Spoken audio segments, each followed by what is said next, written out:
Muli bwanji konse kumene muli pa nthawi ino. Ndikukhulupirira kuti zonse zikuyenda bwino kumenekoko. Ngakhale ndithu nkuona kwathupi zina zikhoza kuoneka ngati kuti sizikuyenda. Ayi, zikungooneka ngati. Komano kumoningana ndi mawu a Mulungu akuti zonse zithandizira kuchitira ubwino kwa iwo amene akumukonda Iye. So leronso Bible Talk Show tabwera ndikukhulupirira kuti tikhalire limodzi kutinso timve kuti kodi mtsiku la lero Mulungu afuna kuti tikhale ndi mawu otani mu mtima mwathu. Nde lero sachedwechedwe koma nimpatsire mzanga Tom Kamanga kuti aitenge program imeneyi nkuyipitiliza.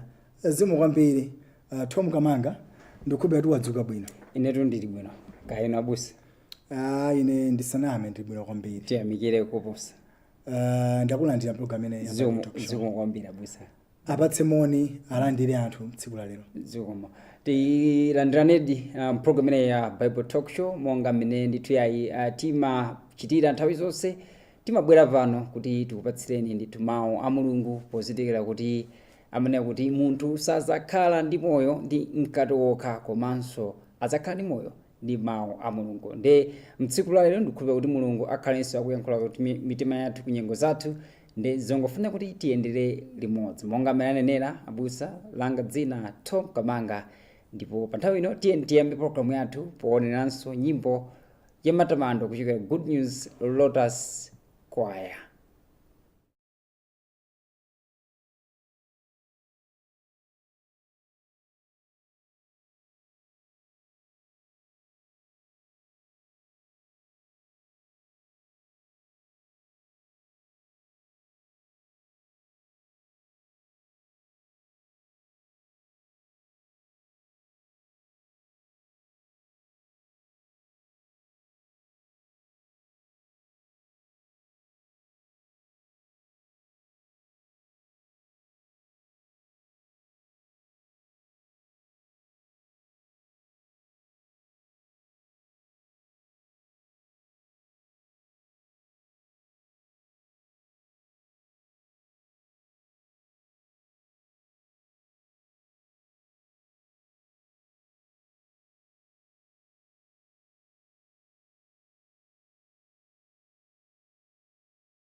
And every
mayimbidwe ndithu amenewa kuchokera Good News Lotus Choir kupeza ndithu mkatikati mwa programu yathu imeneyi ya Bible Talk Show pano pakanema wanu mwa GPS, komanso tipange recognize anthu ena amene mukutitsatiranso kudzera pa online platform zathu kukamba GPS Your Family TV Facebook page, komanso tukamba GPS Malawi YouTube channel. Ndipo pa nthawi ino ndiloleni kuti tipite mu nthawi kapena mu gawo lofunikira lomwe timakhalanso tikumvetsera mawu a Mulungu, ndipo alole abusa Fred Nkwazi kuti atipatse mawu amenewa mtsiku lalero. Nde kozekeretsani ndithu yayi zolembera ndipena pamene tikhozanso kumasunga mavesi mcholinga chokunena kuti tizethanso ndithu kuchita record mfundo zina zomwe tikhozanso kumazipeza mulali kumeneyo. And pa nthawi ino tiyeni tidalitsikire limodzi mawu a Mulungu. Zikomo kwambiri nonse amene tili limodzi mpulogalamu imene ya Bible Talk Show. Nthawi zambiri timaganiza ngati kuti moyo wauzimu ndi wovuta kwambiri. Komano tu Mulungu sangayike moyo wauzimu kuti ukhale wovuta. Ngati moyo wauzimu ukuvuta osati chifukwa chonena kuti Mulungu anawupanga kuti ukhale wovuta, komano ukuvuta chifukwa chonena kuti anthufe mitima yathu ndiyosiyana ndi mtima wa Mulungu, kapena kuti kaganizidwe kathu ndikosiyana ndi kaganizidwe ka Mulungu. Kapenanso ndinene kuti tikamaona moyo wauzimu timauona mosemphana ndi mmene mwini wake Mulungu anawuyikira moyo wauzimu. Anthu tikupanga moyo wauzimu mogwirizana ndi kaganizidwe kathu osati mogwirizana ndi mawu a Mulungu. Koma tikapanga moyo wathu wauzimu molingana ndi mawu a Mulungu, malemba akutitsimikizira kunena kuti tidzadziwa choonadi ndipo choonadi chidzatimasula. Anthu takangalika lero lino kuchita ntchito, kuthamangathamanga, kuyesayesa kuti mwina mwake Mulungu anene kuti akoma uyu ntchito akugwira. Mulungu akunena kuti sakondwera ndi nsembe zopsereza, koma amakondwera ndi kutchera khutu kumvetsera mawu a Mulungu, kuti tikhale anthu achidziwitso, timdziwe Mulungu. Chifukwa ngati sitikudziwa mawu a Mulungu ndekuti pamenepopo sitikumudziwa Mulungu. Nde anthu anga akuwonongeka chifukwa chakusadziwa anabwerera pamenepo. Nde Bible Talk Show leroli tikufuna kuti tione china chake chimene ndithu chili chofunikira kwambiri zedi, kwambiri tu, kwambiri kwakenso kopsa zedi. Nde Roma chapter 9 verse yake ya 16. Roma chapter 9 verse yake ya 16, pamene pandithu pali mawu ndithu a Mulungu amene Mulunguyo akutiuza ifeyo. Nde moyo wauzimu tikuyenera kuti tichite umene Mulungu akunena, osati zimene anthu ena amakamba kapena zimene ife timaganiza, komano moyo wauzimu ndi zimene Mulungu akunena m'Bible. Nde leroli Roma chapter 9 verse yake ya 16 tiwerenge verse imeneyi. Tingowerenga verse imodzi yokha basi. Roma chapter 9 verse yake ya 16. Kodi akuti bwanji pamenepa?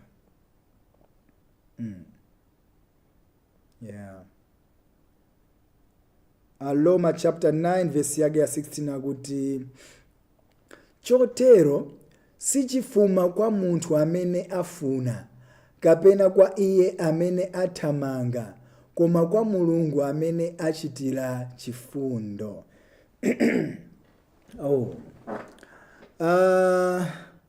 Roma chapter 9 verse yake ya 16 akunena kuti chotero sichifuma kwa iye amene afuna kapena kwa iye amene athamanga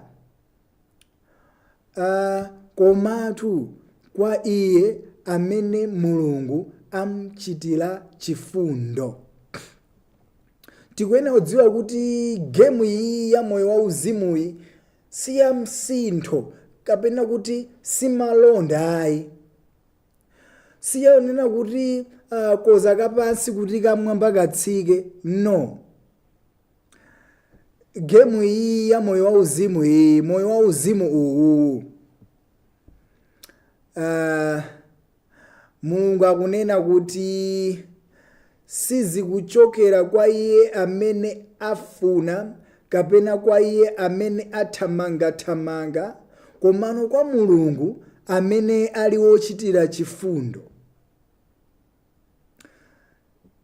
Mulungu akutiuza kuti iyeyo sakankhidwa kapena kuti sapangidwa influence. Titero kaya kuti influence yemweyo kaya. Kapena kuti Mulungu iyeyo si Mulungu amene amapanga zinthu chifukwa wina wake akufuna kuti zichitike. Mulungu si Mulungu amene amapanga zinthu chifukwa chonena kuti wina wake wafunitsitsa kuti zitheke, no. Ayi, iye ndi waufulu, amapanga zimene akufuna pa nthawi yake ndi sinkhani yoti hey Ambuye Mulungu akutiphunzitsa, akutiunikira kuti ifeyo mitima yathu iyang'ane pa chifundo. N'chifukwa chake Mulungu akunena kuti chotero sichifuma kwa iye amene afuna kapena kwa iye amene athamanga komatu zifuma akuti koma kwa iye amene amchitira chifundo. Amene amachitira chifundo ndi Mulungu. Amene amachitira chifundo ndi Mulungu. Ndeno Mulungu akutiuza kuti mitima yathu ifeyo isayang'anitsitse kuti ineyo popeza ndimathamanga kwambiri, ineyo ndimachirimika kwambiri pa ntchito ya Mulungu, ndiye Mulungu akwena andidalitse kapena Mulungu akwena kuti andipatse chosowacho. Si business itu iyi. Mulungu sakupanga za business. Mulungu iyeyo amapereka kwa ulele. Mulungu sapereka ifuna kuti wina wake wamukondweretsa Mulunguyo. Samapereka ifuna kuti iyeyo akapena kuti iweyo munthuwe wamusangalatsa Mulungu. Mulungu iyeyo amapanga zinthu mwakufuna kwace, amapanga zinthu mwa ufulu kwa ulele mmene iyeyo Mulunguyo akufunira kuti awini mchitire chifundo uyu. Ndifake ife ndifanthu amenetu tikuyenera kuti tikhale odzichepetsa kwambiri chifukwa ngati chala cha Mulungu sichingakuloze iweyo ungadziloze wekha. Ngati Mulungu malemba kuti ngati Yehova sayimanga nyumbayo, oyimangayo ayimanga chabe. Ngati Yehova salondera mzindawo, oulonderayo aulondera pachabe. Kutanthauza kuti kuthekera kwa munthu, mapazi a munthu, mphamvu za munthu si zimene zingapangitse kuti munthu apambane, koma chifundo cha Mulungu. Koma pamene mulungu wagwira ntchito iyeyo.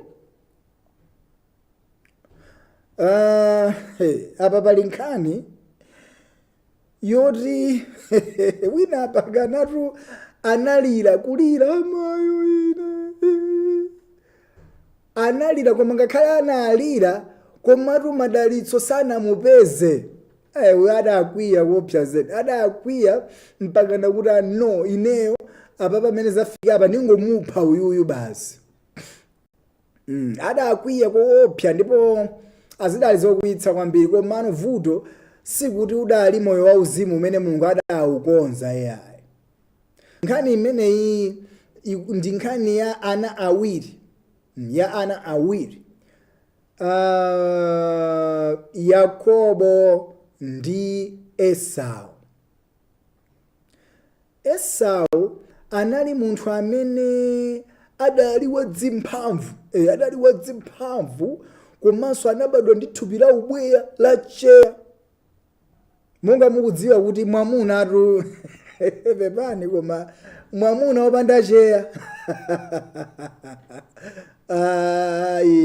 mwamuna wopanda cheya zimadabwitsa ko pang'ono. Ine ndinacho cheya mwamuna. Yakobo analibe cheya, anali smooth skinned man, anali thupi losalala ngati mkazi. Normally molingana imene mwana azipangira normally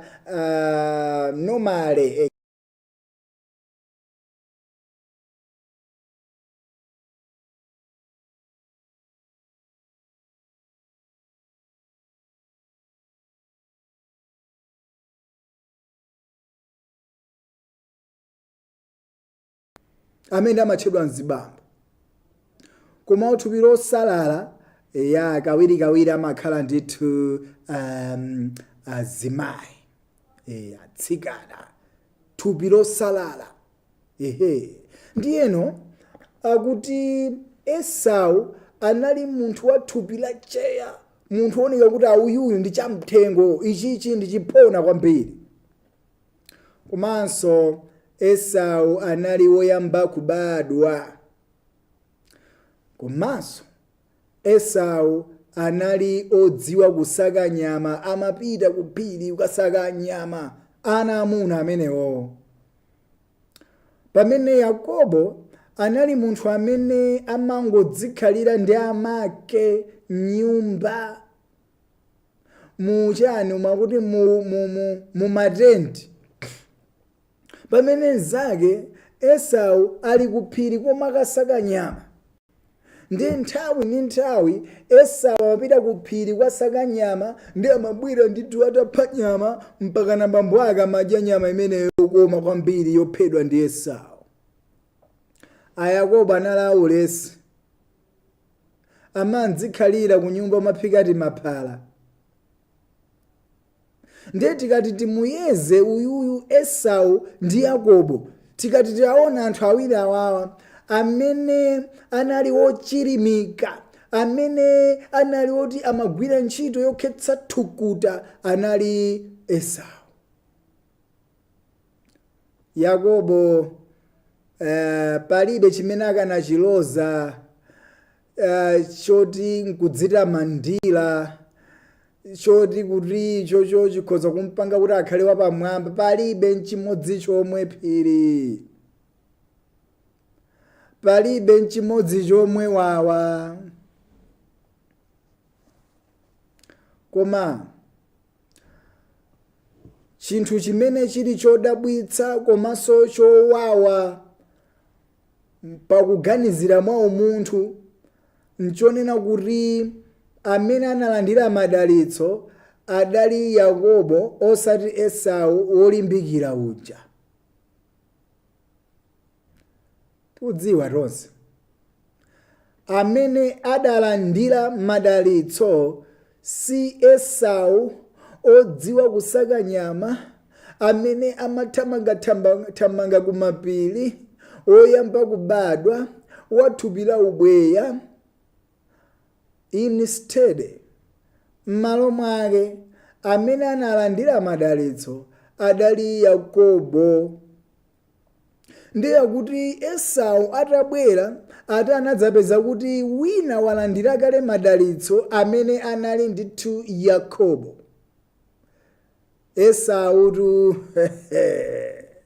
adakwiya koopsa kuti zikutheka bwanji.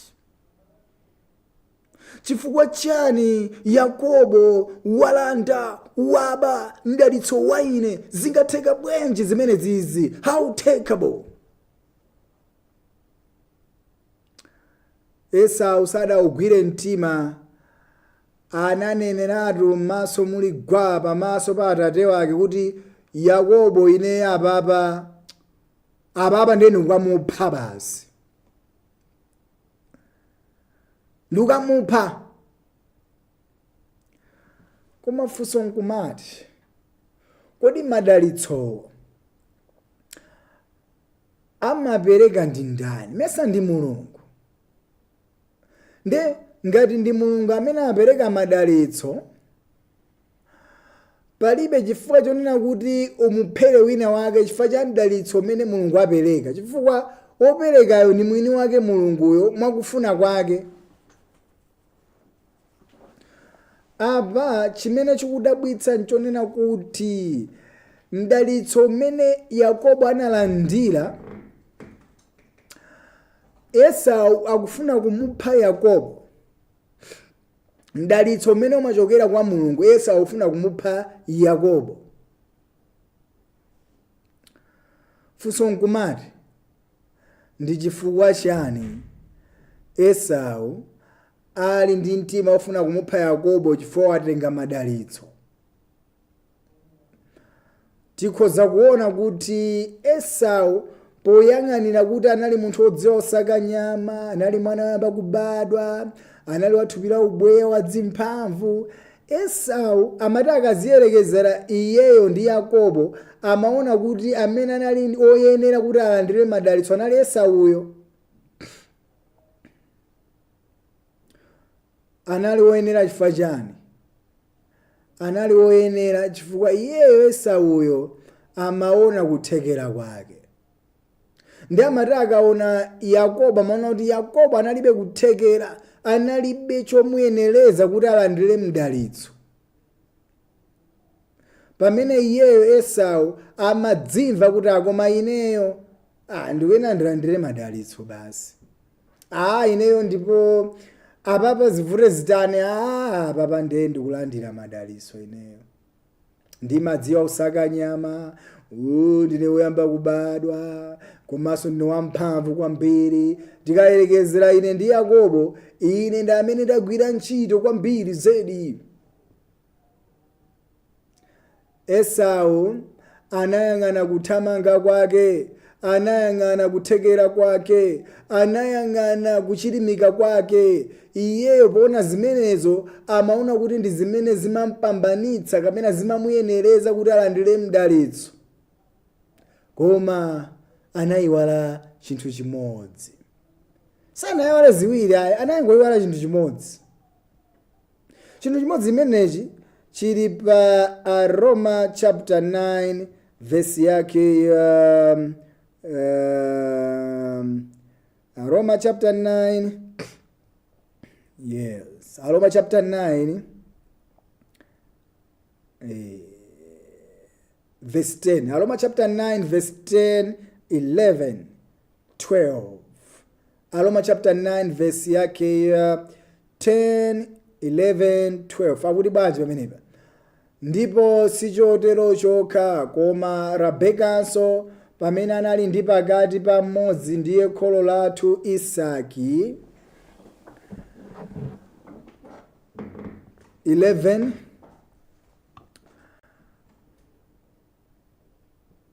verse 11, pakuti anawo asanabadwe kapena asanachite kanthu kabwino kapena koyipa kuti kutsimikiza mtima kwa Mulungu monga mwakusankha kukhale, si chifukwa cha ntchito ayi koma chifukwa cha okuyitanayo. 12. akuti bwanji apo, chotero kunanenedwa kwa uyo wamkulu adzakhala kapolo wa wang'ono. 13. Inde monga kunalembedwa, ndinakonda Yakobo koma ndinamuda Esau. Ayayayaya, nkhani tu imeneyo. Akuti anawo ali m'mimba mwa mayi wawo Rebeka. Anawo tu adakali m'mimba mwa mayi wawo Rebeka. Komanso akuti anawo asanachite kanthu kabwino kapena koyipa, Mulungu anali atasankhiratu. Mulungu anali atasankhiratu kuti akunena kuti wamkulu adzakhala kapolo wa wang'ono. Wamkulu adzakhala kapolo wa wang'ono. Ndi apapa zinali zokonzakonza. Mulungu anali atakonzeratu kunena kuti wamkulu amene ali Esau adzakhala kapolo wa wang'ono. Nde ngati Esau ali kapolo, nde kuti bwana nda Yakobo. Ngati Esau ali kapolo, ndi Yakobo nde kuti ameneyo ndi bwana amene ali ndi ulemerero. Nde kuti pamene papa mdalitso udakonzedwera Yakobo osati Esau aye.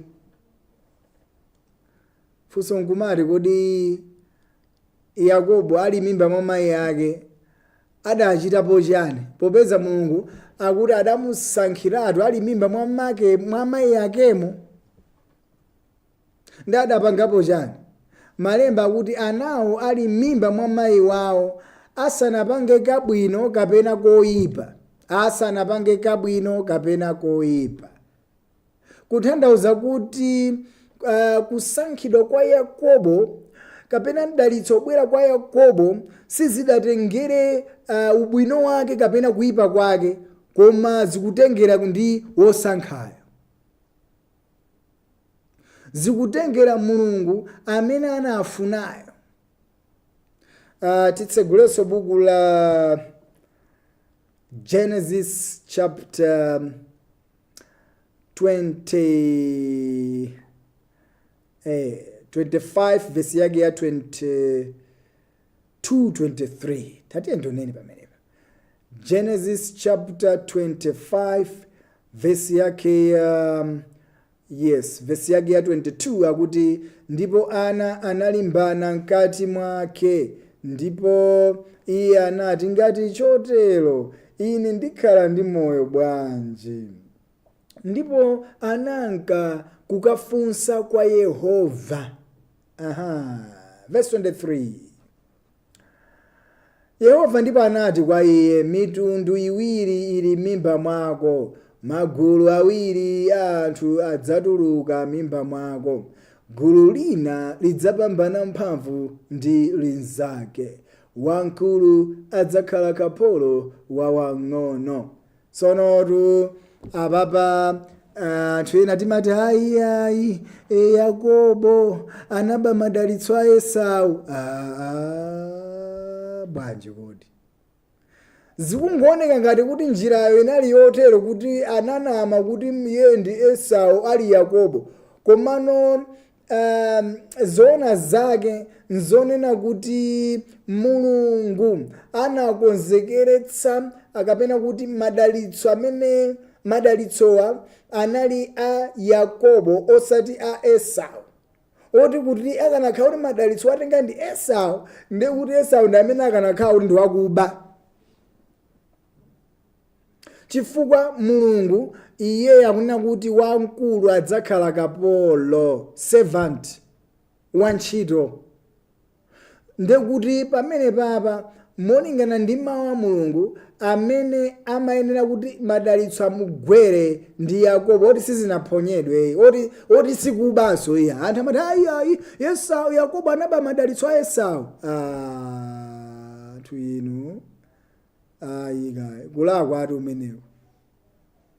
Yakobo sanabe madalitso kwankuti Esauyu samadziwa za chifuniro cha Mulungu.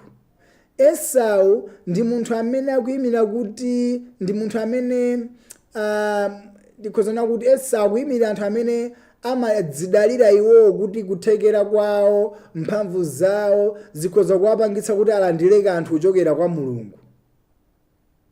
Anthu ambiri timaganiza kuti ubwino wathu ndi umene ungatipangitse kuti tilandire mdalitso kuchokera kwa Mulungu. Ayi. Mulungu akuti sizifuma kwa iye amene afuna kapena kwa iye amene athamanga, koma kwa Yehova amene amuchitira chifundo.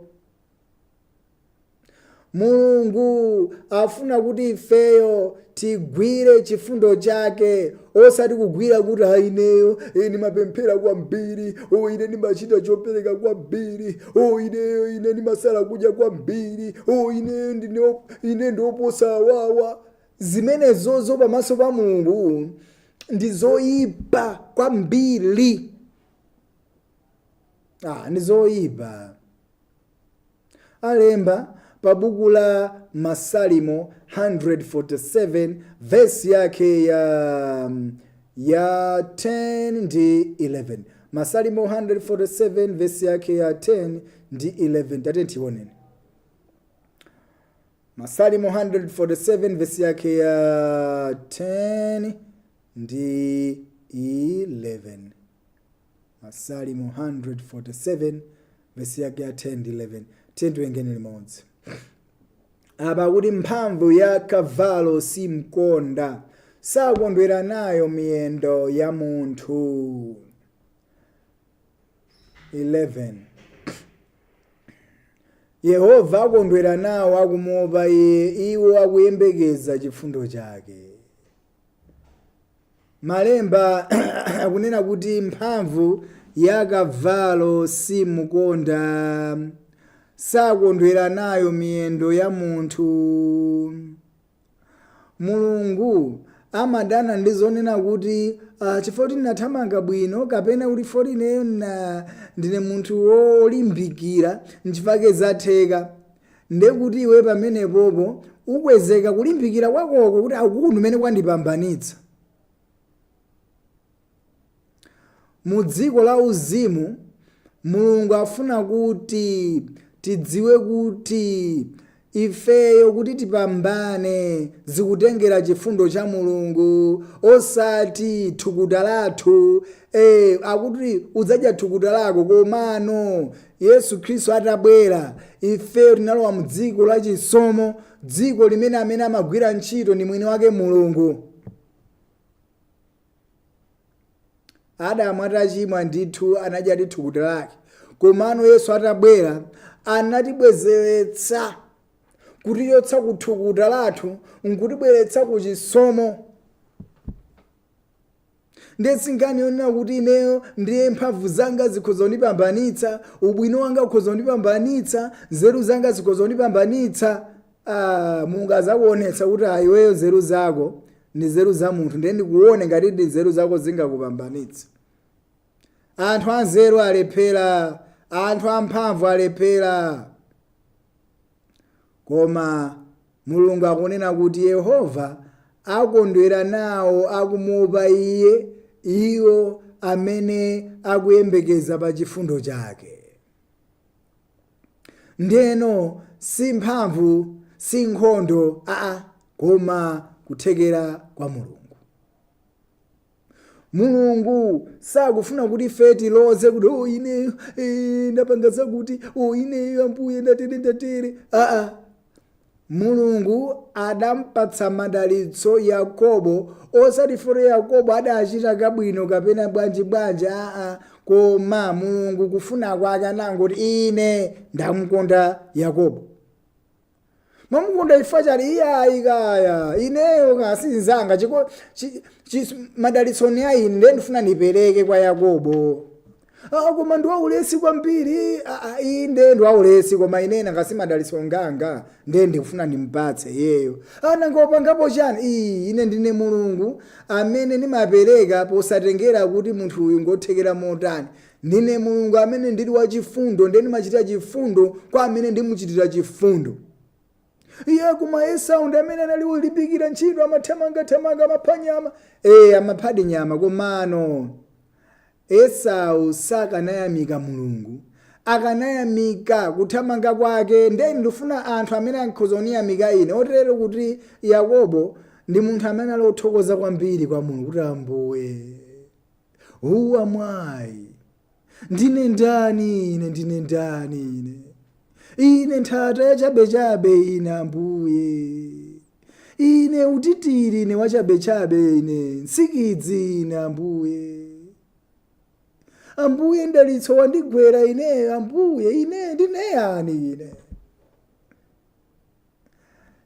Yakobo akanadzichepetsa moteromo, koma ya Esau ndikuti bwezi kuli ndadziwa kale, ine ndine munthu olimbikira kwambiri, ine ndine munthu odziwa kuthamanga, ine ndine munthu amene ndili wamphamvu kwambiri. Yakobo awawa ndi aulesi kwambiri, sangalandire madalitso.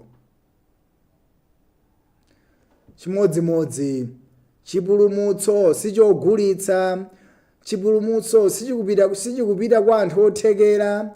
Chipulumutso nchisomo, chifundo, osati kuti Ambuye ine ndakusangalatsani, ndapanga zakuti, Ambuye ndili kuthekera kwakuti.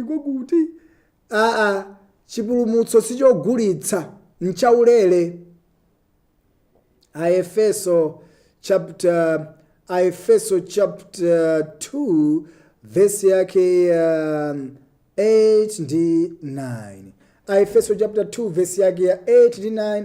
Kodi akutinji pamenepa? Aefeso chapter 2 verse yake ya 8 ndi 9. Apa pali mzinga, apa ndithu pali mawu amene akubwera ndithu mothwanima, akubwera ndithu mawu amenewa ndithu mwamvemvemve.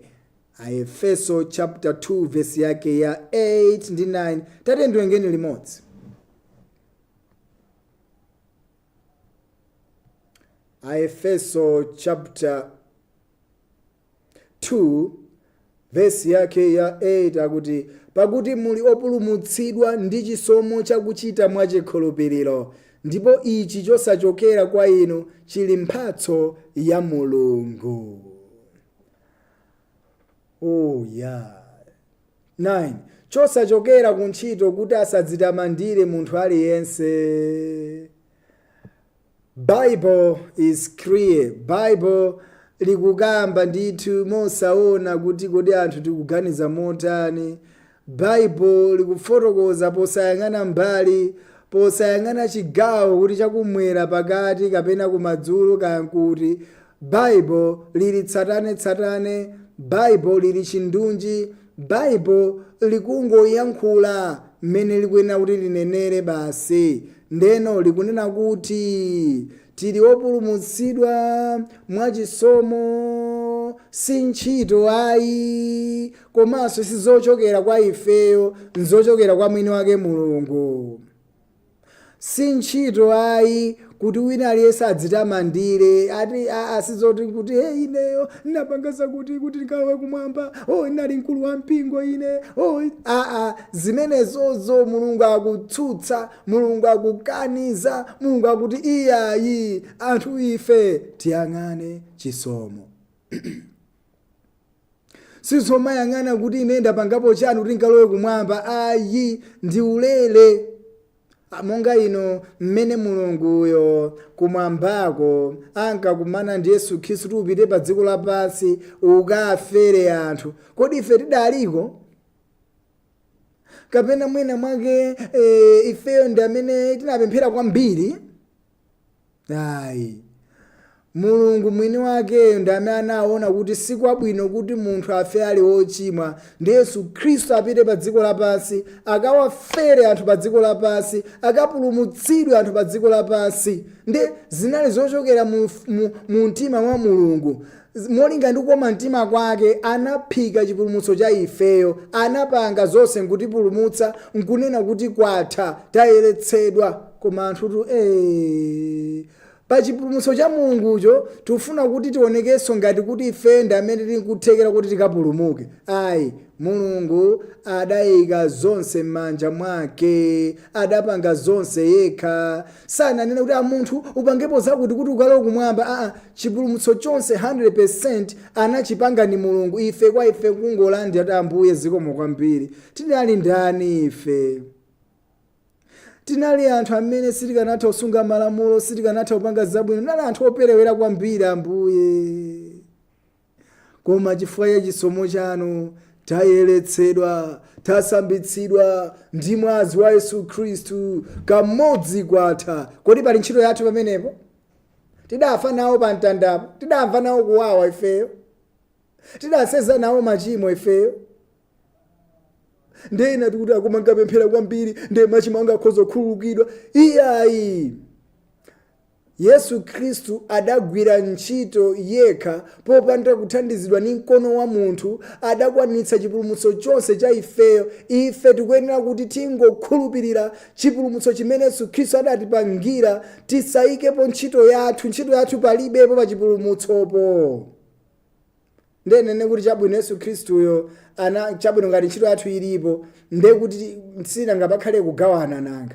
Ndene kuti Yesu Khristu anagwira ntchito 99%, 1% ife tichitepo kanthu. Ayi, 100% Yesu Khristu anagwira ntchito ya chipulumutso. Ife tikuyenera kuti tingokhulupirira zimenenso anachita, zinatipeza kwa ulere. Ife kuyenera kungolandira basi, kwangoyima nawozo pamaso pa kuti Ambuye Yesu Khristu anafa pa mtanda, anakhetsa mwazi wake, ndipo ine ndi mwazi wake ndinayeretsedwa. Kuti nthawi yapita choncheti? Tsono phiri naiwalaka. Iyayi. Makakuti mzimu woyera kutengani. Napita kutali kwambiri pale. Nde timangoti pamenepo sulowererapo. Sungaleletse ndiwo. Sungaileletse. Natiya pamenepo ineyo ufa. Ndingofapo chabe. Makhanga ngani yani Maria ndanu cha machinjiza uza ndingakhale adagwira likasalamu adaphedwa. Ndeni naona kuti yayi chimozimozi ntchito ya mulungu tisayigwire, tisayileletse ndingambe kufapo. Aleletsa yekha ndewaletsa. Yemiyira abusa kwambiri. Mwina tiri ngakhalira khani nthawi chepa komabe tiperekebe mpata kwa anthu amene akutitsatira kuti akhoza ndithu kuimba 10 kuti ngati pali mafunso mukhoza ndithu yayi kufunsa. Program yake ndi imeneyi timaperekanso ndithu danga kwa inu amene makhalanso ndithu mukutitsatira tsiku lilonse tikabwera lachinayi kuyambira nthawi imene ya 11 o'clock pakana ndi 12 o'clock masana. Nde mwayi tsopano ndi umenewu tatsekula ndithu malines athu kwa anthu amene amene simukudziwa kuti mukhoza kugwiritsa ntchito manamba ake ati ndiwo amene ali pansi pakanema 1 uyo kuti mukhoza ndithu kugwiritsa ntchito ya 08 kapenanso 09 ndi 0 ma 8 awiri 22 15 15 6 0 ma 8 awiri 22 15 15 6 imene ndi ya 08 ndipo ya 09 ndi 0 ma 9 awiri should be 9 mods 82 57 777 tunena 0 98 525 777. Yes, 09825 72 ndekuti mukateno mukhoza ndithu yayi kuyankhula nafe ife kutifunsanso funso lomwe mukhoza khala nalo lokhudzana ndithu ndi moyo wauzimu kaya ndithu uthenga amene alalika chiponso chodwa pa mufuna ndithu pena pake ndithu afotokozere bwinobwino apereke ndithu ma clarifications bwinobwino iyayi ndikuti zikhalanso zikuyenda moteromo. Komanso mukhoza kuperekanso umboni kuti yayi inetu uthenga walero wandidalitsa ndithu moteremu ndiyamikirenso ndithu mulungu kuti mtsiku la lero wathanso ndithu kundithandiza motere. Maumboni oterewonso ndithu yayi ngofunikira zimathandiziranso kuti zikalimbikitsenso ena amene amakhalanso ndithu akutsatira program imeneyi. Nde mosadya nthawi yanu amalawi kulikonse komwe yayi mukutionera pozindikiranso kunena kuti kanema amene wa GPS program imeneyi imakhalanso ndithu ikufikirani online. Mwina simunapange follow page yathu ya pa online GPS Your Family TV Facebook page, kungochita follow mukasecha ndikuti ma programs athu ena alive mukhoza ndithu kumawatsatira kaya muli kuchito kaya muli mu office kaya muli kumalo anu amene machitira business. Ndeli program ineyi sizikuphonyani. Komanso tikunena kuti GBS Malawi YouTube channel mukhozanso kumationera pamenepo zonse ndithu osamakuphonyani. Nde pa nthawi ino iyayi tione kuti inunso ndithu muli ndi mafunso otani amene mukhoza kufuna kuti Abusa Fred Nkhwazi akuthandizeni. Zimafunika ndithu I know kunena kuti kumipingo kwathu mwina sitingathe kukhala ndithu ndi nthawi kuwafunsa atsogoleri athu pa mafunso ena amene timakhala nawo kumabe kudzera pa program ngati imeneyi inu ndithu mukukhala omasuka kufunsa funso lanu ndipo funso lanu ndithu lizayankhidwa. Nde pano landirebe ndithu kuchokera kwa inu kuyambira tichitipa pakana ndithu tikumsanje maboma onse should be now 28 districts mukhoza ndithu kuyimba telephone. Nde pamene paso tione kuti ma message amene tikhoza kukhala kuti talandira ndiotani pamenepa. Tione kuti ma message amene tili nawo pa nthawi ino ndi otiyani. Apaso ndithu pali kutenga kuti mwadzuka bwanji abusa, tiyamikirenso program imeneyi ya Bible Talk Show imatilimbikitsa pamoyo wathu wauzimu. Nthawi zina tikagwa timaziona ngati kuti ndife anthu amene tili otayika, komano tikamvetsera mawu a Mulungu timazindikiranso za chikondi cha Mulungu. Efeo Muntali kumtandire. Tiyamikirenso Efeo Muntali kumtandire muzinda tinene kuti muzinda wa Lilongwe. Tiyamikirenso kunena kuti nanunso ndithu yayi mmalimbikitsika kudzeranso ndithu ndi program imene ya Bible Talk Show. Yes, timakhala oyamikanso tikamazindikira kuti mukutumizanso ma message ngati amenewa. Timadziwa kuti program imene ndikuti ikupindulira ndithu Amalawi ochulukirapo. Ndi chifukwa chakenso zimafunika ndithu kutumiza kaya ma message kapenanso kuimba 10 kuti tizithanso ndithu yayi kumadziwa kuti tikuyendera limodzi.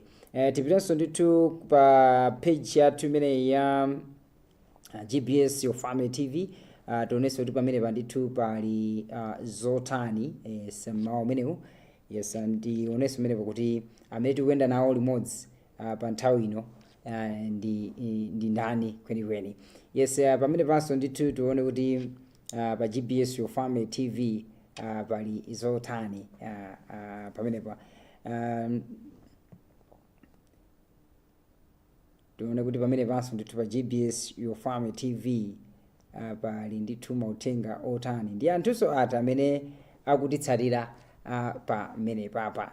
Yes, pamene panso ndithu pakuoneka kuti pa GBS Your Family TV pakuoneka kuti yayi pamene pandithu tikuona kuti amene wandithu Simplex Joshua amene amakhala nthawi ndi nthawi ndithu tizikuoneka kuti mmakhala nthawi ndi nthawi mukutitsatiranso. Tiyamikirenso nanunso kuti muli pamenepo mukutitsatira.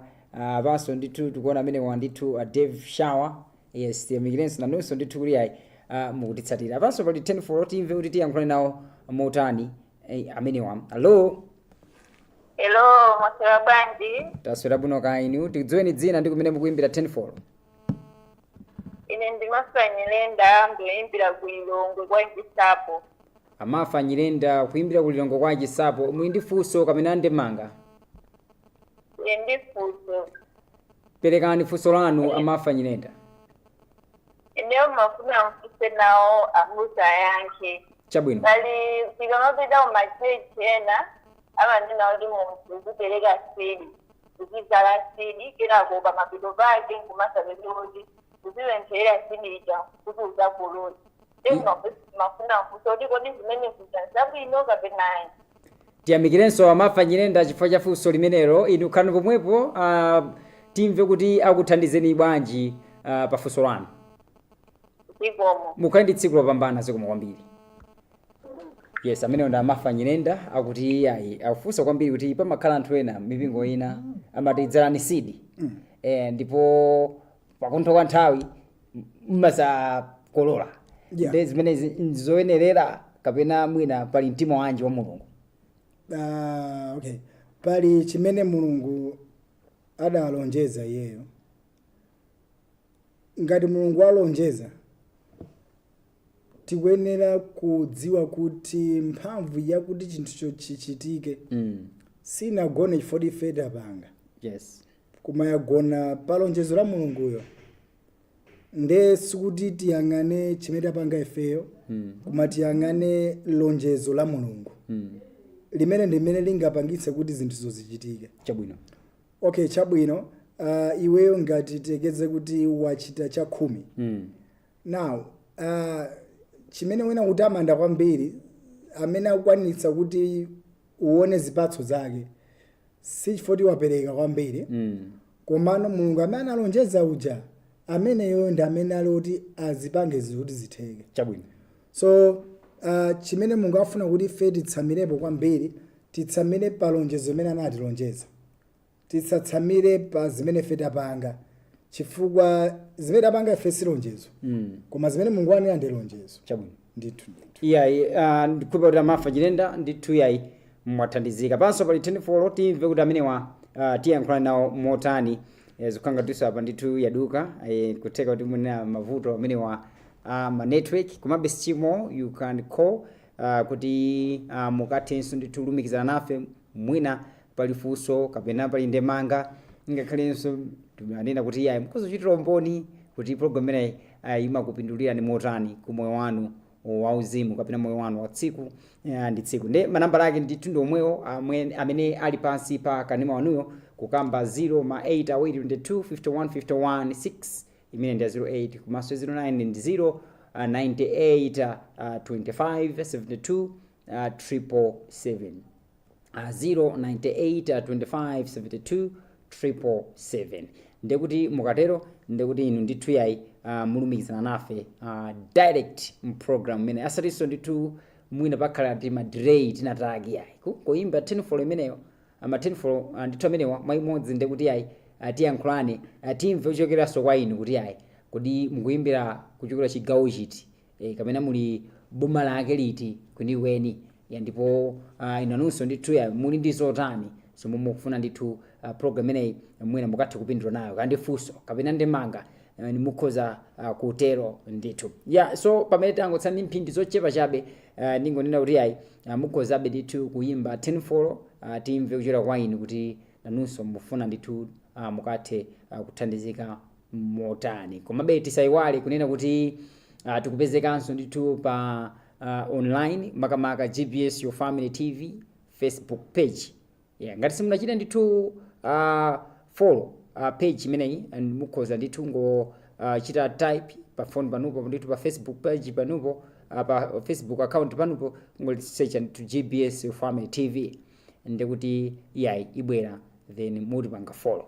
Ndekuti ma programs athu amene timakhala kupatsirani live ambiri amakhanso akufikirani pamenepo ndekuti nkhani zathunso zomwe timakhala kulemba muzithanso ndithu kumazi uwerenga pamenepo. Komanso tili pa YouTube channel mukhozanso ndithu tipanga search pa YouTube GBS Malawi ndekuti mukatero mwatipeza muzitipanganso follow ma programs athu osinasiyana. Komabe ndikandione nthawi apa ndikhanga kuti nthawi ndithu yayi yapita ndithu ndeti tenso kufumuka tipeke mpata ma programs ena amati nyimbo imodzi suchezera ndithu jeni yayi nyimbo imodzi suchezera gule gule kapena gule gule kapena madas kumbano mafrika ndithu kumasintha nyimbo kusintha ndiye mungapozindikira kuti kanema amene wa GPS pali zambiri zomwe timapereka tiperekenso mpata kwa anzathu ena abweso ndi zawo. Mungokumbutsana program ineyi imapangidwa ndithu sponsor ndi mpingo umene wa Good News Mission likulu lake lupezekera ndithu ku area 17 mu mzinda wa Lilongwe.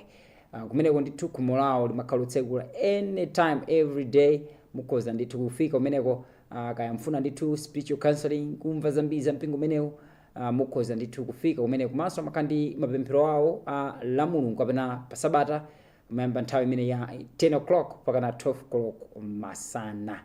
Kufika apa inenso ndine kuti yayi ndi malizire pamenepa langa dzina Tom Kamanga ndiyapatse mpata Freddy Kwazi kuti nawonso ndithu akathe kuyankhula mawu awo omaliza. Abusa nkutheka kuti muli ndi mawu anu omaliza amene mukufuna kutseka nawo program. Ya ine mawanga omaliza ndiyongokuyamikirani nonse amene ndali limodzi nthawi imeneyo. Ndithu pa kanema wanu wa GBS komanso pa ma Facebook page yathu. Mulungu akudalitseni komanso ndikukhulupirira kuti mawu amene tamva tsiku la lero akutsogolerani ndithu. Zikomo kwambiri mwakoma nonse.